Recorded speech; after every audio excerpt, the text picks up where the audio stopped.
দেখুন, মেশিন উঠে হাতে কয়েল বাঁধাটা চলেই গেল একবারে। অনেকজনার কাজ কমে গেছে বন্ধু। আর উন্নতমান মেশিন উঠে কয়েল বাঁধছে।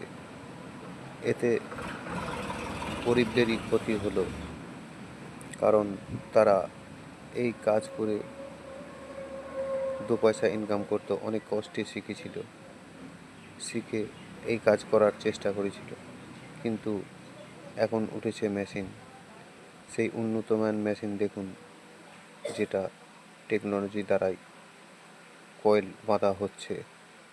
এই কয়েল বাঁধতে বেশি টাইম লাগে না, কিন্তু হাতে বাঁধা একটু টাইম লাগে।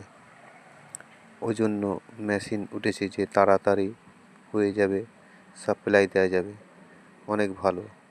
কিন্তু গরিবদের ভালো কোনো দিকেই হয় না।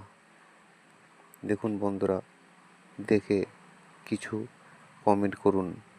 খুব ভালো লাগলে কমেন্টে নিশ্চয়ই জানাবেন। Thank you.